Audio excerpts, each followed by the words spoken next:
Merci, Monsieur Timothéo. Merci, Monsieur le Président. Le rapport que nous avons ce matin à discuter concerne directement les personnels de notre collectivité et je ne pourrais commencer cette intervention, comme ça a été fait à l'instant par ma collègue Hélène Silière, sans saluer d'abord l'engagement de ces personnels et les remercier pour cet engagement, surtout dans la période actuelle.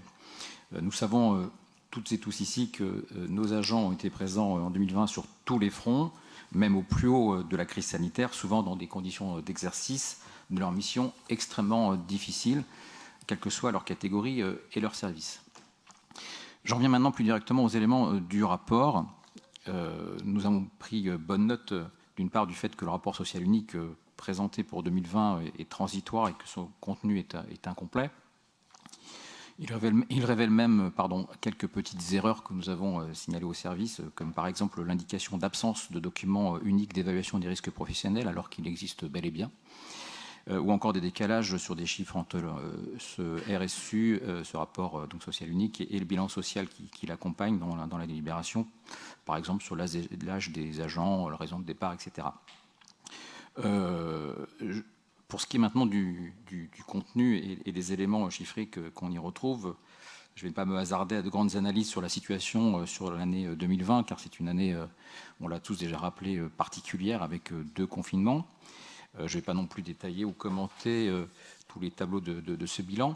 On a une pyramide des âges, somme toute assez proche de celle en moyenne des collectivités territoriales, avec néanmoins une moyenne d'âge, 49 ans, un peu plus élevé que dans la fonction publique territoriale en général, où cet âge moyen est de l'ordre de 45 ans et demi.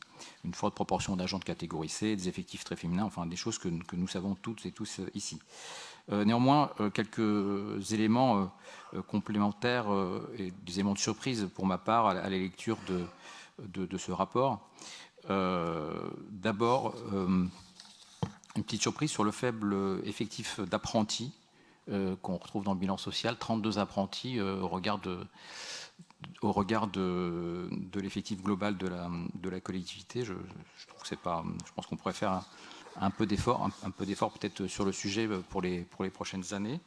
Surpris également, et ça a été dit précédemment, également du poids du pôle solidarité dans les départs, puisque la moitié des 334 départs pointés en 2020 ont été dans ce pôle et il est indiqué que le turnover global des services est de l'ordre de 7%. Je crois également qu'il serait utile que l'on puisse à l'avenir affiner cette information par pôle et motif de départ.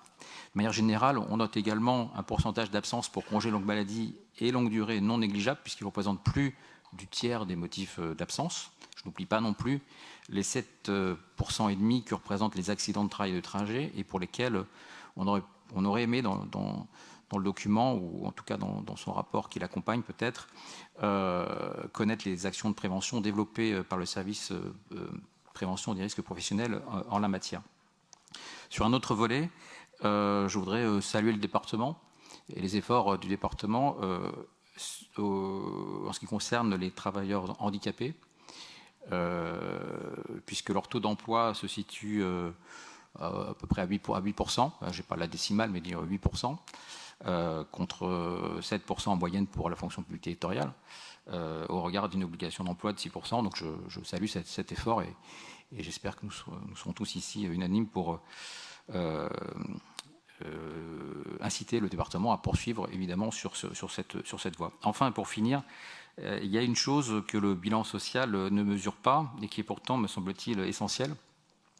C'est d'une part les effets de l'organisation du travail, au-delà de la quantité de temps travaillé, ce qu'évoquait tout à l'heure ma collègue Hélène Silière, d'une certaine manière, et c'est d'autre part la qualité de vie au travail. Dans la période actuelle, je crois que nous aurions vraiment besoin d'un outil de mesure de cette qualité de vie au travail, et la crise sanitaire a d'ailleurs sans doute accéléré le développement des vulnérabilités des salariés, peut-être avec un sentiment d'isolement, particulièrement chez les télétravailleurs.